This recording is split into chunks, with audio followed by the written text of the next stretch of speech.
John had always believed in love, the kind that lasts forever, the kind built on trust, commitment, and shared dreams. His marriage to Sarah was everything he had ever wanted, or so he thought. From the outside, they looked like the perfect couple. He worked hard to provide for them, and she filled their home with warmth, laughter, and what he assumed was unwavering love. Their life together seemed blissful. They had their inside jokes, late-night talks, and vacations that felt like something out of a movie. John would often catch himself smiling at the thought of how lucky he was. He trusted Sarah with every part of his soul, never once questioning her loyalty. After all, they had promised to stand by each other through everything. But things started changing, slowly, almost unnoticeably at first. Sarah became distant, always distracted, always on her phone. She started dressing up more, wearing perfume even when she claimed she was just going grocery shopping. She would step outside to take calls, her voice hushed and secretive. John brushed off his suspicions.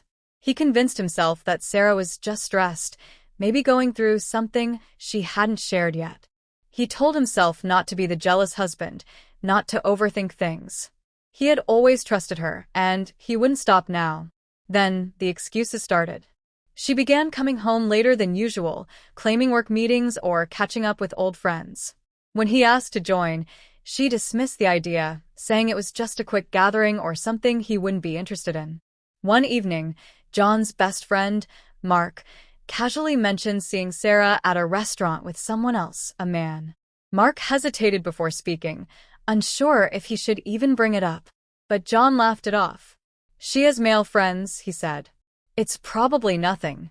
Deep down, though, something gnawed at him. That night, he lay in bed, staring at the ceiling, unable to ignore the growing discomfort in his chest. His mind replayed moments that once seemed insignificant, the late nights, the secretive calls, the dismissive attitude. Still, he chose to believe in her. He chose to believe in the love they had built. He told himself that Sarah would never betray him, that she wouldn't risk everything they had for something fleeting. And yet, somewhere in the back of his mind, a quiet fear whispered, "What if you're wrong?" John couldn't shake the feeling that something was wrong. The doubts he had ignored were now screaming at him.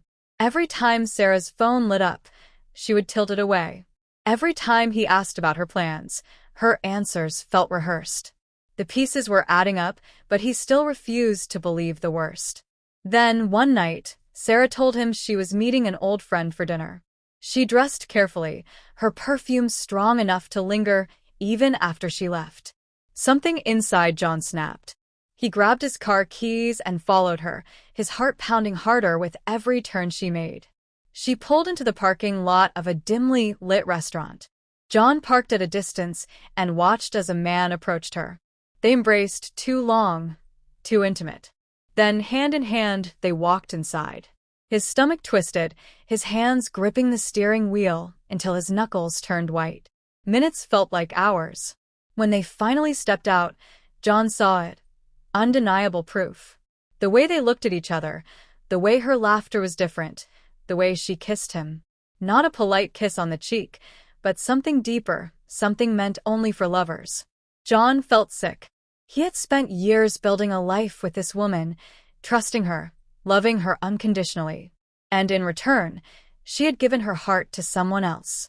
He thought about confronting them right there, but what would that change? The betrayal had already happened.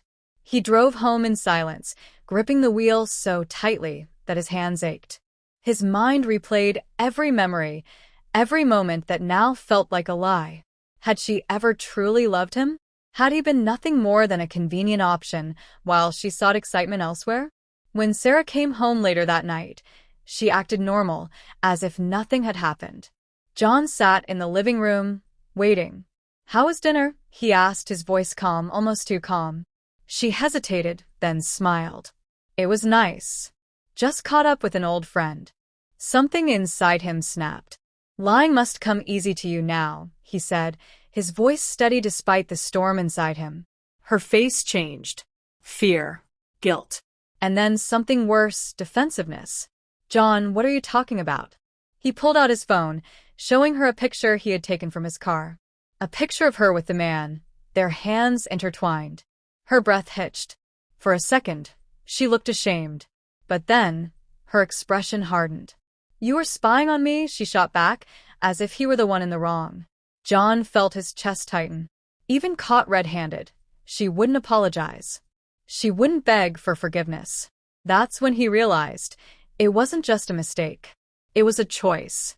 And she had chosen someone else long before he ever caught her.